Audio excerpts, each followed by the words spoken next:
Oi gente, tudo bem com vocês? Vamos iniciar mais um vídeo e no vídeo de hoje a gente vai conversar sobre as leituras concluídas no mês de janeiro de 2023.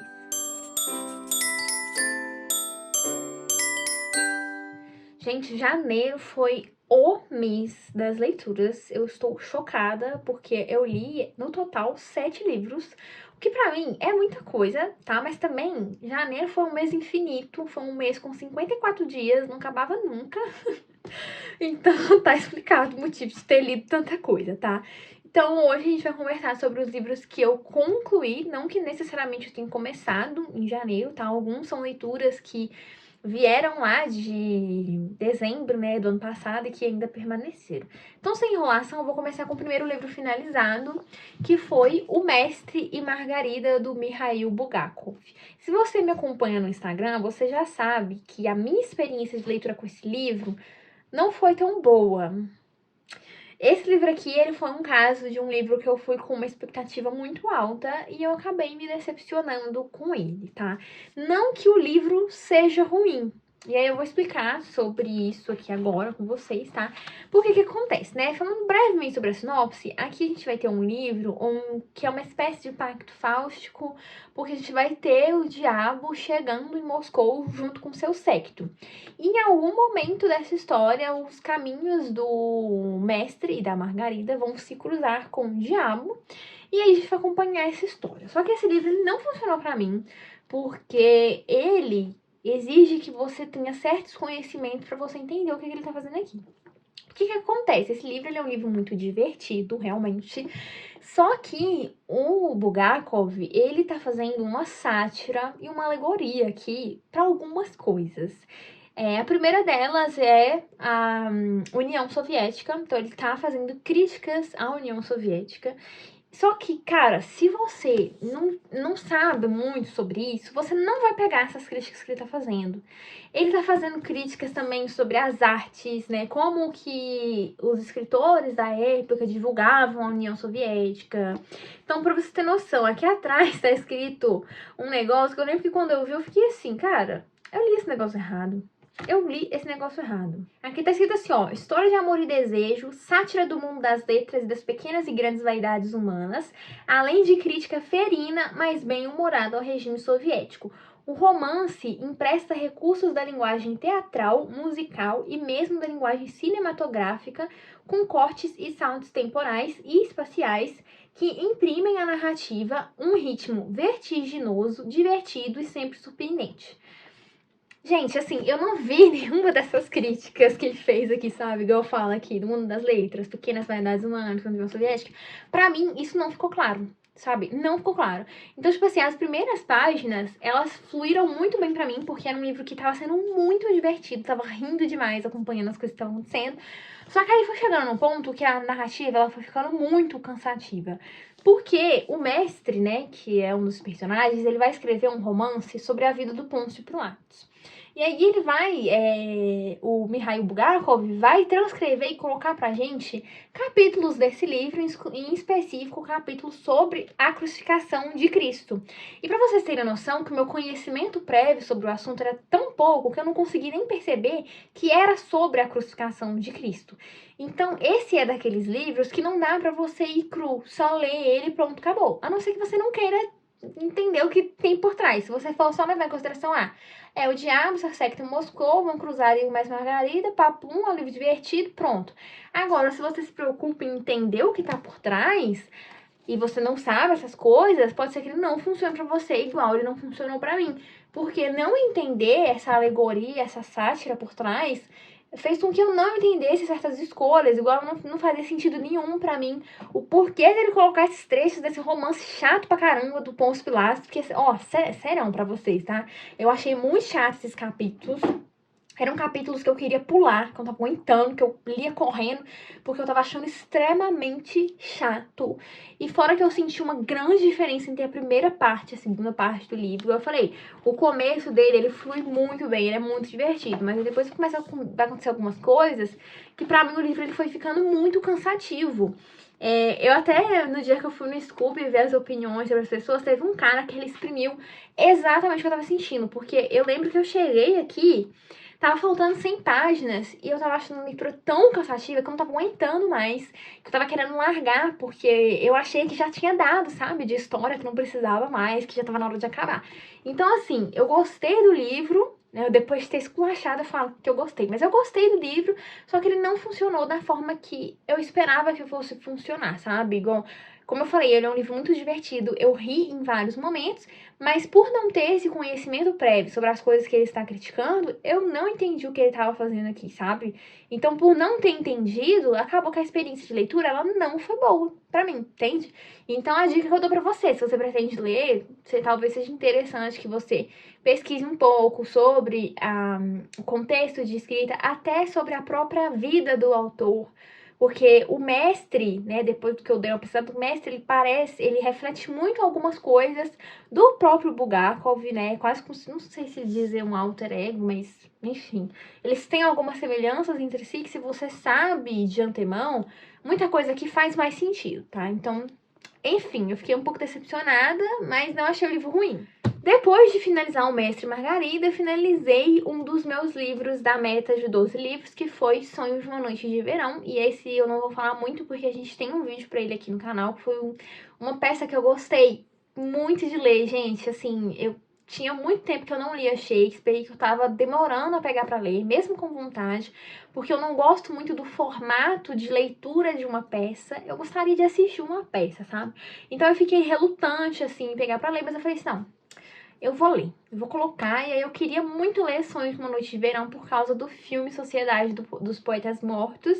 Quem assistiu sabe que tem um dado momento que a gente vai ter uma encenação dessa peça. E aí eu li, eu gostei muito, foi muito divertido. Eu vou deixar aqui linkado o vídeo, caso vocês queiram assistir, né? Eu não tô mostrando a versão física, porque eu não tenho, eu li no Kindle, eu li na edição da LPM, que está disponível no Kindle Unlimited, né? Então já fica a dica aí pra você que está querendo ler Shakespeare, tem várias obras dele que estão disponíveis no Kindle Unlimited e no Prime Reading, tá? Então, bora lá, se você não é assinante, assina aqui pelo link, tá?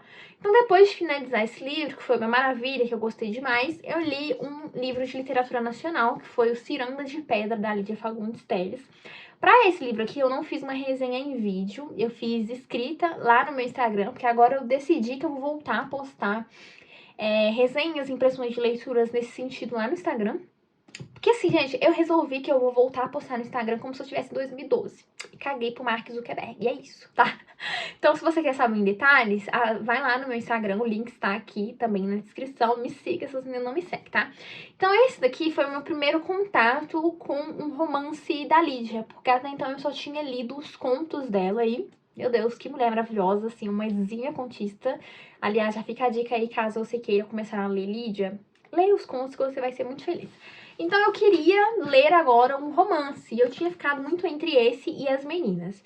E aí eu acabei optando por esse, né, porque esse aqui tinha um trecho sobre ele que falava sobre loucura e não sei o quê, e também por ser um romance de formação. E assim, gente, no geral, eu gostei muito do livro, mas ele não se tornou um favoritado, sabe? O começo, eu achei o começo um pouquinho chato, aí depois, mais pro final da primeira parte, ele foi ficando mais interessante, a segunda parte pra mim foi bem mais interessante do que a primeira, e como eu disse, ele é um romance de formação, e a gente vai acompanhar aqui a Virgínia, né? Então, na primeira parte, ela é uma criança, e depois, na segunda parte, ela é uma jovem adulta. E a gente vai acompanhar um pedaço da vida dela, né? E o romance de formação, a gente vai acompanhar um personagem que vai passar por uma transformação, e nesse caso aqui é a Virgínia. E no começo ela vive com a mãe e o pai dela estão separados, e a mãe dela está doente, e aí que a gente entra naquela coisa da loucura que eu falei, e aí um dado momento ela vai morar com o pai, e aí a gente chega no título do livro, porque a Virgínia é uma personagem que se sente o tempo inteiro excluída. Ela tem essa família que é fragmentada e ela se sente excluída em todos os meios que ela tá, e o tempo inteiro ela quer fazer parte dessa ciranda. Então, assim, basicamente essa sinopse, como eu disse, não vou entrar em detalhes, vai lá no meu Instagram ver o que eu achei. E, assim, não foi um favoritado, mas foi um livro que eu gostei, assim, no geral, de ler, e que eu pretendo ler outros romances da Lídia pra ver o que eu vou achar, né? Talvez o próximo que eu pegue seja As Meninas. Depois, eu li o mangá, gente. Nossa, finalmente, depois de muito tempo, eu peguei pra ler um mangá. E aí eu li o segundo volume de Record of Ragnarok do Shumatsu... Não, pera. Nossa, Shumatsu, eu ia falar o nome do mangá, que o nome do mangá é Shumatsu no Valkyrie. Mas enfim, ele tem três autores, né, que é o Takumi Fukui, o Shinya, o Memura e o Azishika. Que tem um faz o storyboard, um faz a história, o outro faz a arte, tá? Gente, Record of Ragnarok é muito bom, cara, tá? Basicamente, o que a gente vai ter aqui são humanos e deuses lutando pra decidir o destino da humanidade. Porque os deuses decidiram que vão, né, fazer o Ragnarok, né, o apocalipse, destruir o mundo. E aí eles vão ter que lutar pra decidir se os humanos vão viver ou se eles vão, né, ir com Deus. E aí esse daqui é o segundo volume, onde a gente vai ter a luta do Zeus e do Adão. E, enfim, no final, não fala quem venceu. Então eu tenho que ler o terceiro volume pra saber o que acontece. E eu tô gostando bastante de acompanhar. Eu tô pensando em parar de ler e assistir um anime. Mas não sei, vamos ver ainda. Depois eu finalizei uma releitura, que tem vídeo aqui no canal, caso você queira ver, que foi a releitura do meu livro favorito da vida, O Morro dos Ventos Vivantes, da Emily Brontë. Então, como tem vídeo, gente, nossa, eu falei pra caramba daquele vídeo. É o maior vídeo deste canal, um filme estrelando Sandra falando sobre o Morro dos Ventos Vivantes. Sério, gente, aquele vídeo tá muito grande.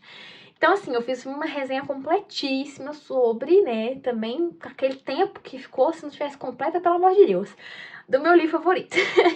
Então, eu não vou falar muito sobre ele, porque tudo que vocês precisam saber está lá. Mas, assim, gente, não é à toa que é o meu livro favorito da vida. Então, apenas leiam, tá? Então, eu fiz essa releitura, porque é meio que uma tradição fazer uma releitura quase todo ano. Sério, praticamente todo ano está lá eu relendo Morro dos Ventos Vivantes. E toda vez que eu releio, eu percebo uma coisa diferente na narrativa.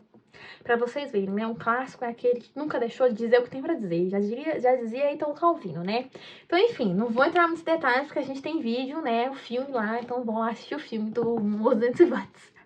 E depois eu finalizei um livro que eu peguei muito aleatoriamente, gente, porque eu já tava lendo tanta coisa. Quando eu comecei a ler esse livro, eu tava lendo todos esses aqui que eu falei antes pra vocês. E aí, eu olhei assim pra minha estante e pensei assim, por que não? Né? Primeiramente que eu fui super influenciada pela minha amiga Letícia, porque ela postou que estava lendo. Aí ela foi postando umas impressões, eu tô falando que livro que é, né? Que é os Burden Book do Thomas Mann. Deu primeiro Thomas Mann. Então a minha amiga Letícia, ela começou a postar no stories dela que ela tava lendo esse livro. E eu fiquei assim, cara, e se eu pegar pra ler? Eu nunca li Thomas Mann. Eu já tô com esse livro aqui desde 2021. Enrolando pra pegar pra ler, porque o livro é grande, eu tava enrolando, não pegava nunca. Falei assim, nossa, e se, hein? E se? Só se vive uma vez, eu vou pegar esse livro.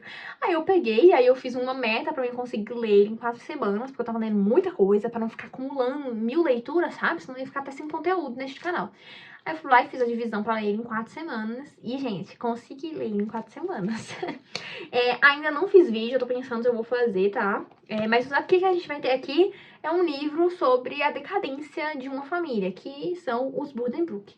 Só que, diferente do que muito se pensa, essa decadência não é uma decadência financeira. A gente não vai acompanhar apenas uma família que começa muito rica e depois fica muito pobre. Eles vão ter uma diminuição financeira de dinheiro, mas eles não vão ficar, tipo, uma pindaíba. Mas a gente vai ter, assim, em específico, uma decadência que ela é mais psicológica, sabe? Mais mental desses personagens, principalmente pro final. Então a gente vai acompanhando algumas gerações, se eu não me engano são 4 gerações que a gente vai acompanhar aqui dessa família, e a gente vai vendo essa diferença, e também a gente vai vendo a passagem do tempo de uma família que quer continuar na mesma, sendo que o mundo está se transformando e eles querem continuar do mesmo jeito, só que não dá mais pra permanecer, sabe, naquele velho que eles estão querendo. E foi um livro que eu gostei muito, assim, foi meu primeiro Thomas Mann, primeiro contato que eu tenho com o autor, e eu achei que foi uma ótima, assim, escolha, igual eu tava conversando com a minha amiga, né, ela falou que começou pelo Dr. Fausto, depois leu A Montanha Mágica, e que são livros mais complexos, porque o Thomas Mann, ele é uma pessoa muito erudita, ele citava muitas coisas, e às vezes ela não entendia. Agora que esse livro, ele já é um livro bem mais tranquilo, então já fica aí a indicação. Se vocês quiserem, a gente conversa sobre ele. Eu tô pensando se eu faço um post no Instagram ou se eu faço um vídeo aqui pro YouTube, tá? Vocês que são meus telespectadores, meus espectadores, Opinem aí onde que vocês querem ver. E pra fechar o mês, eu finalizei um outro livro também sobre a decadência de uma família, que foi O Som e a Fúria. Eu também não vou entrar em muitos detalhes, porque eu gravei um vídeo pra ele, que eu só não sei se vai sair antes ou depois deste, mas se sair depois desse vídeo aqui, eu vou deixar linkado pra vocês. Então, eu não vou entrar em muitos detalhes, porque né, o vídeo já está gravado. E aí, como eu disse, esse livro vai contar a história da decadência de uma família, que também não é apenas uma decadência financeira de uma família rica que fica pobre. A gente vai ter uma coisa bem moral aqui, bem social, principalmente marcada pela Guerra da Secessão. Esse livro se passa no sul dos Estados Unidos, você sabe um pouquinho de história, você sabe o que aconteceu, o que foi a Guerra da Secessão, o que aconteceu ali, coisas que ficaram muito marcadas. E esse livro, ele realmente é um desafio, foi um livro difícil de ler, mas que no fim foi, assim, aquele livro que você termina e você fica feliz que você leu. Então foi essa sensação que eu tive com ele. Eu acabei de ler ele e mesmo com a dificuldade que eu tive, porque eu não vou mentir pra vocês, ele realmente é um livro um pouco mais difícil, mas foi aquele livro que quando eu acabei, eu fiquei satisfeita, sabe, com a leitura. Sabe quando você se sente satisfeita mesmo, essa palavra, quando você lê um livro? Então foi isso que eu senti com ele. Eu fiquei muito feliz de ter lido, de ter encarado, né? Também um livro da minha meta dos 12 livros, cumprindo, começando muito bem em 2023. E como eu disse, eu vou deixar linkado o vídeo aqui pra vocês quando ele sair, caso vocês queiram assistir. Então é isso, pessoal. Esse foi o vídeo. Espero que vocês tenham gostado, tá? Comenta aqui pra mim quais foram as suas leituras, se você já tem algum livro favoritado, né? E conta aqui se você já leu algum desses livros que eu comentei, ou se você tem vontade. Lembrando que eu vou deixar os links aqui na descrição, caso você queira adquirir qualquer um desses livros, tá? Vocês comprando pelos links que eu deixo, eu recebo uma pequena comissão e o valor não se altera pra você, tá bom? Então é isso. Espero que vocês tenham gostado. Um beijo e até o próximo vídeo.